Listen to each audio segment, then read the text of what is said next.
O presidente dos Estados Unidos, Donald Trump, ameaçou aplicar tarifas de 50% contra qualquer país que fornecer armas para o Irã. Trump também chamou o cessar-fogo de vitória total e completa para os Estados Unidos. A Priscila Yazbek tem mais informações, volta a falar conosco dos Estados Unidos. Boa tarde novamente, Priscila.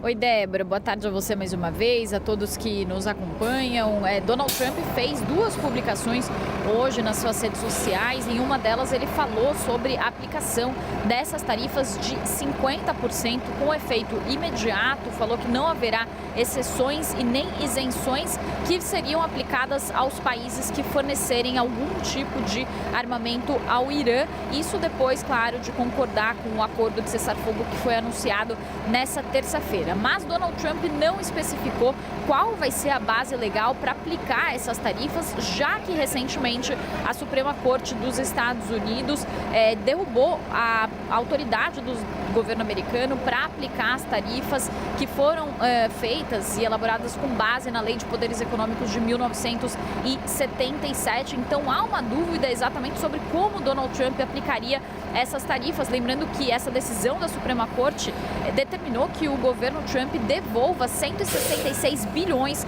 de dólares que foram arrecadados com essas tarifas que já não estão mais em vigor. E aí, quais podem ser os alvos dessas tarifas? O que se especula é que China e Rússia poderiam ser afetadas, já que os dois países poderiam ter fornecido armamentos para o Irã. Não está claro exatamente se esse apoio militar aconteceu exatamente nas últimas semanas. Os dois países, tanto a Rússia quanto a China, não se manifestam sobre isso, mas, segundo informações da agência de notícias Reuters, em fevereiro, Teherã estava considerando a compra de mísseis de cruzeiro da China e também a principal fabricante chinesa de semicondutores, a SMIC, também enviou equipamentos para a fabricação de chips ao setor militar iraniano. Também haveria uma cooperação por parte da Rússia com o envio de tecnologia militar para o Irã. Então, os dois países poderiam eventualmente ser alvo dessas sanções. Donald Trump não pode usar essa lei de poderes econômicos de 77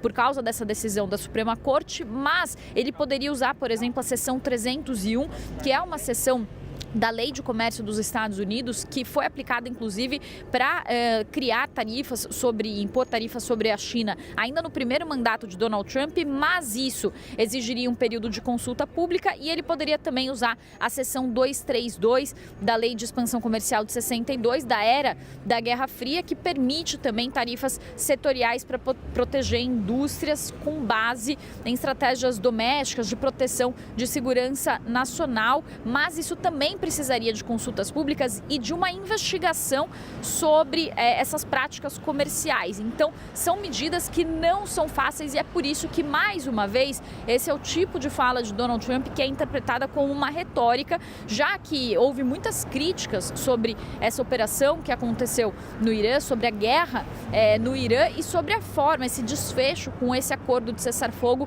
que neste momento parece ser um acordo que acaba trazendo algumas vantagens, ou um desfecho que acaba trazendo algumas vantagens ao Irã, que conseguiu assumir o controle do Estreito de Hormuz, pode conseguir receitas se forem impostos pedágios sobre as embarcações que passarem no Estreito de Hormuz. Também há uma discussão sobre o levantamento de sanções em relação ao Irã. Então, Donald Trump, ao falar dessas tarifas, pode ter tentado, de certa forma, dizer que ainda continua ali exercendo um certo controle sobre a situação e também continua sendo duro em relação ao Irã. Também agora há pouco, Débora, a gente vinha falando mais cedo sobre a coletiva da secretária de imprensa da Casa Branca, Karoline Leavitt. Ela também falou sobre a relação entre Estados Unidos e China durante essa coletiva. Ela disse que o vice-presidente J.D. Vance teve um papel importante na questão do Irã e disse que houve conversas entre os mais altos níveis do governo dos Estados Unidos e da China. Ela não especificou quem seriam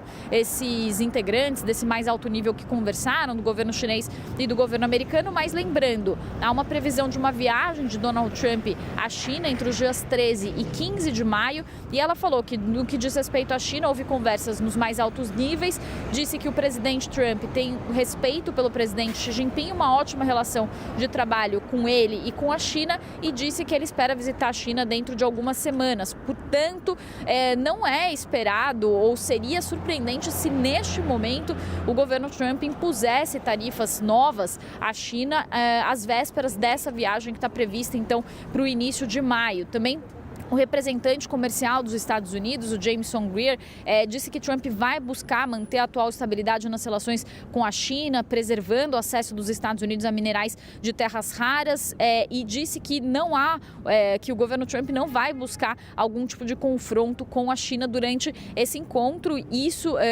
Greer disse sobre as conversas que estão acontecendo para preparar essa viagem que Donald Trump vai fazer à China. Portanto, se eventualmente houver alguma tarifa aplicada à China por causa do fornecimento de armas ao Irã, isso também poderia trazer algum tipo de tensão ou algum tipo de constrangimento nos planos dessa viagem então que Donald Trump vai fazer à China e que está prevista para os dias 13 a 15 de maio. E aí, para finalizar, Débora, mais cedo Donald Trump também fez essa outra publicação falando que vai conversar com o Irã e que sobre a questão do enriquecimento de urânio. Ele também falou em uma entrevista à AFP que houve uma vitória histórica dos Estados Unidos e que ele não tem nenhuma dúvida em relação a isso, mas como eu vinha falando anteriormente, o que se questiona nesse momento é exatamente qual foi o dano que foi infligido pelos Estados Unidos ao Irã, tanto em termos da sua capacidade nuclear, quanto em termos da sua capacidade militar. Ambas as capacidades nuclear e militar, segundo fontes da inteligência americana que falaram com a CNN, não foram completamente dizimadas, como disse o secretário de Defesa Pete Hegseth. Então, esses assuntos devem ser discutidos.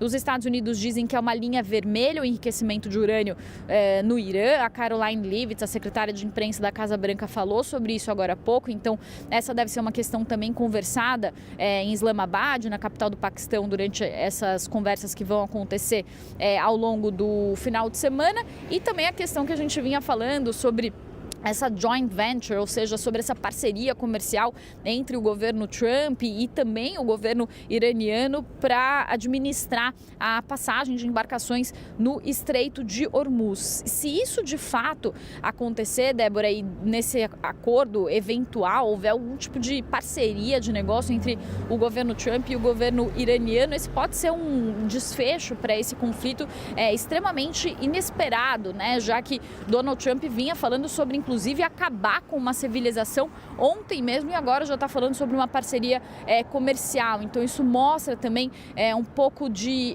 como as falas do governo Trump, elas mesmas se contradizem, né? Então é por isso que a gente diz que esse é um momento de muita incerteza, é um momento em que as falas de Donald Trump, em muitos momentos, elas não se sustentam por muito tempo, elas acabam sendo confrontadas por falas de pessoas da sua própria equipe, também por falas de outras partes que são envolvidas nesse conflito. Então há muita incerteza e poucas expectativas ali mais certas em relação ao que pode acontecer daqui para frente, também durante esse encontro entre as autoridades americanas e autoridades iranianas, que vai ser mediado pelo Paquistão então no final de semana. Débora.